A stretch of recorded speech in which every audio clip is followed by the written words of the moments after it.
जय श्रीमन्नारायण।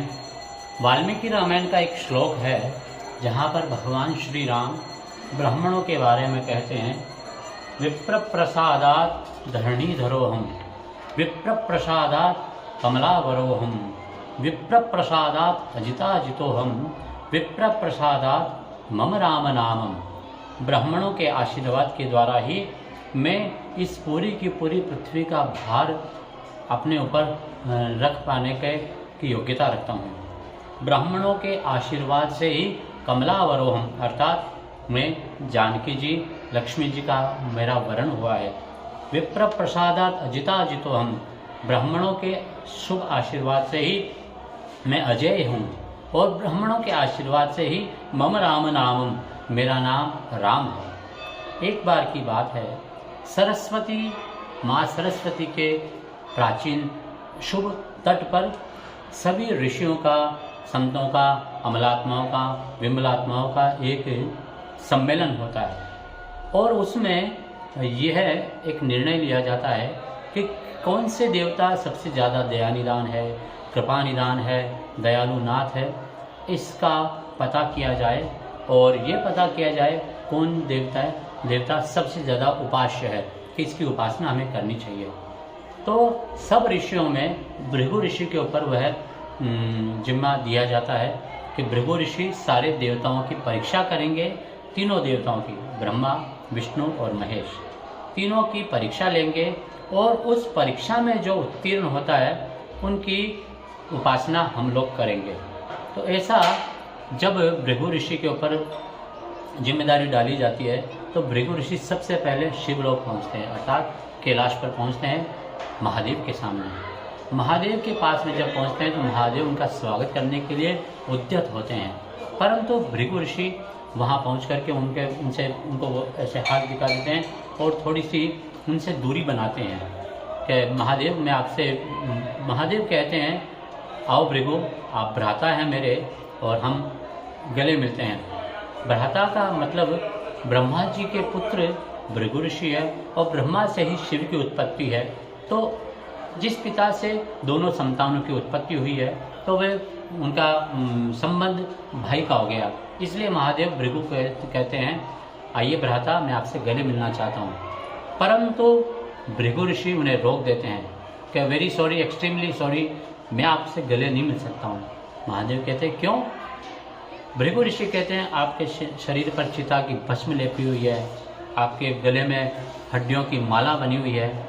हमारे यहाँ पर शास्त्रीय नियम है, चिता धूम्रे मैथुने चोर कर्मणि तावत भवति चांडालो यावत स्नानमाचरेत, अर्थात चिता की धुआं, आज जैसे हम शमशान यात्रा में जाते हैं, शव यात्रा में जाते हैं, तो अगर उस जगह हमारे को चिता की भस्म की धुआं भी अगर लग जाती है तो हमें सवस्त्र स्नान जब तक हम ना करें, किसी तीर्थ में अथवा जल से स्नान ना करें, तब तक हम चांडाल की योनि में रहते हैं। आप देखें, जब भी हम किसी शव यात्रा में जाते हैं तो आकर के हमें स्नान करना चाहिए।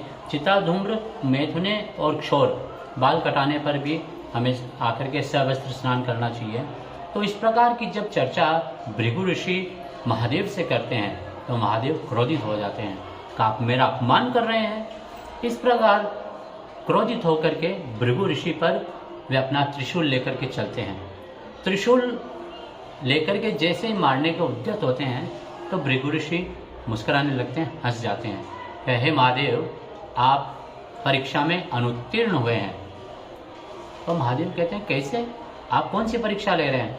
तो भृगु बताते हैं, मैं आपकी परीक्षा लेने के लिए आया था। आप इतनी छोटी सी बात के लिए, आप तो स्वामी हैं और आप छोटी सी बात के लिए आप क्रोधित हो गए हैं, आप परीक्षा में अनुत्तीर्ण हुए हैं। तब महादेव कहते हैं, हे भृगु ऋषि, अगर आप परीक्षा लेने आ रहे थे तो आप कृपा करके मुझे बताते। तो भृगु ऋषि कहते हैं, जब किसी की परीक्षा लेते हैं तो उसे पेपर पहले थोड़ी दिखाया जाता है। हालांकि आजकल इस कलयुग के ज़माने में आए दिन परीक्षा के पूर्व ही पेपर आउट हो जाते हैं और उसका परिणाम क्या होता है जो हम देखते हैं। खैर, हम बात कर रहे हैं सतयुग की, जब महादेव से कैलाश से भृगु निकलते हैं और जाते हैं सीधे ब्रह्मलोक में अपने पिता जगत पिता ब्रह्मा जी महाराज के दरबार में। वहाँ जाकर के वे ब्रह्मा जी को प्रणाम भी नहीं करते हैं और सीधा जाकर के अपने आसन पर बैठ जाते हैं। ऐसा देखने पर ब्रह्मा जी रुष्ट हो जाते हैं और क्रोध करते हैं। तब भृगु ऋषि कहते हैं, आप तो जगत पिता हैं, एक इतनी सूक्ष्म छोटी सी बात पर आपने इतना क्रोध कर लिया, आप मुझसे नाराज हो गए। तो इस जगत के संसार के प्राणी इतने अपराध करते हैं, उनका तो आप क्या क्या करते होंगे, आप भी मेरी परीक्षा में अनुत्तीर्ण हुए पितामह। इस प्रकार का कह करके फिर भृगु ऋषि जाते हैं वैकुंठ क्षीर सागर में भगवान विष्णु के पास में, जो आप शेष पर्यंक पर विराजमान नेत्र बंद करे हुए सो रहे हैं। और वहाँ पर जाकर के भृगु ऋषि ने सबसे बड़ी परीक्षा अगर किसी की ली तो वो भगवान विष्णु की, भगवान नारायण की। क्षीर सागर में शेष पर्यंक होते हुए भगवान नारायण के ऊपर जाकर के सीधा ही अपने पाद का प्रहार अर्थात भगवान की छाती पर, यहाँ पर जाकर के विष्णु भगवान के भृगु ऋषि लात मारते हैं। अब लात मारते ही जब भगवान जगते हैं और देखते हैं कि सामने भृगु ऋषि हैं, तो दया निधान वहाँ से अपने पर्यंक से उठ कर के एकदम जाकर के भृगु ऋषि के पैरों में लोटपोट हो जाते हैं और पैरों को सहलाने लगते हैं। अपने पीताम्बर से उनके पैर को दबाने लगते हैं और क्षमा मांगते हैं, हे ब्राह्मण देवता, हे भृगु ऋषि, आप यहाँ पधारे हैं। और ये मर्यादा होती है, जब कोई आए तो मेरी मोरल ड्यूटी थी कि मुझे उठ कर के आपकी से अभ्यर्चना करनी चाहिए थी, परंतु क्षमा चाहता हूँ, मेरे प्रहार करने पर, चूँकि मेरा वक्षस्थल अनेकानेक दुर्दांत राक्षसों से मैंने युद्ध किया है, उनकी गदा जब मेरे यहाँ पर लगती तो उनकी गदा भी चूर चूर हो जाती थी। मैं क्षमा चाहूँगा, कदाचित संभव है आपके पैर में कोई चोट आई है, कोई पीड़ा पहुँची है। इस प्रकार का कह करके विष्णु भगवान भृगु ऋषि के पैरों को दबाते हैं और अपने प्रेमाश्रुओं से, नेत्रों से अश्रु बहा करके भृगु ऋषि के पैरों को का अभिषेक करते हैं। यह देख करके भृगु ऋषि की आंखों में से आंसू आने लग जाते हैं और वे आंसू भगवान नारायण पर पड़ करके भगवान का अभिषेक होता है। इस घटना के पश्चात भृगु ऋषि पुनः सरस्वती के संगम पर उन्हीं ऋषियों के पास पहुंचते हैं और वे ये कहते हैं, आलोड्यम सर्वशास्त्राणि विचार्यैव पुनः पुनः इदमेकं सुनिष्पन्नम ध्येयो नारायणम सदा। अर्थात सारे शास्त्रों का आलोडन करने के पश्चात, बारंबार अनेकानेक प्रकार के विचार करने के पश्चात एक निश्चय हुआ है, एक ये नियम बन गया है कि ध्येयो नारायणम सदा। तीनों देवताओं में नारायण ही सबसे बड़े कृपानिदान है, दयानिदान है। इस भृगु ने मारी लात और तबहु न ऊटी हूँ, ऐसो साहिब चाहिए माफ़ करे सब चूक। हमें ऐसा देवता चाहिए जो हमारी हर गलतियों को क्षमा कर दे, अभ्यर्चना कर दे। हमें ऐसा नहीं चाहिए छोटी छोटी बात पर देवता नाराज हो। परंतु ये ब्राह्मणों के लिए भगवान का भाव था। देखिए, भगवान का एक नाम है, नमो ब्रह्मण्य देवाय गौ ब्राह्मणिताय च। ब्राह्मण को भी भगवान अपना भगवान मानते हैं। सारे देवता नारायण को अपना भगवान मानते हैं, परंतु नारायण स्वयं भी ब्राह्मणों को अपना देवता मानते हैं। ये कृपा है ब्राह्मणों के लिए भगवान की।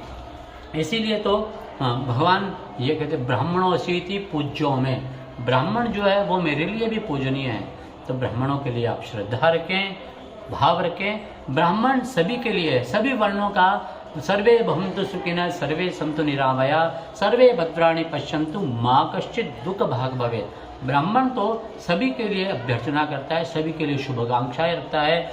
ब्राह्मण सभी वर्णों के लिए, ब्राह्मण सभी धर्मों के लिए है, सभी भाषाओं के लिए। ब्राह्मण इन सबसे ऊंचा उठा हुआ है। प्रातःकालीन संध्या करें, ब्राह्मणों को जब भी आप दर्शन करें आप उन्हें प्रणाम करें। जय श्रीमनारायण, जय पुष्कराज की।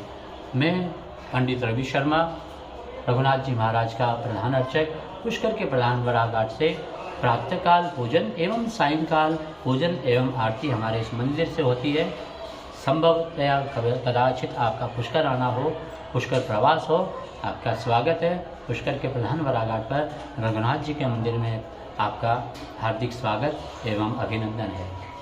यह वीडियो अगर आपको अच्छा लगा हो तो कृपा करके इसे अधिकाधिक अपने मित्रों को साझा करें, शेयर करें। इस हमारे चैनल पर अगर आप पहली बार आए हैं तो कृपा करके चैनल को सब्सक्राइब कर लें और बेल आइकन भी दबा दें, ताकि इस प्रकार के अनेक जो भी दास स्वाध्याय करता है वो आपके साथ में साझा करने का प्रयास करता है। पुनः आपका समय लेने के लिए बहुत बहुत बहुत धन्यवाद। क्षमा चाहूँगा अगर आपको किसी प्रकार से कोई कुछ त्रुटि रही हो तो भी दास को क्षमा कीजिएगा। जय श्रीमन नारायण, जय पुष्कराज की, जय श्री राम।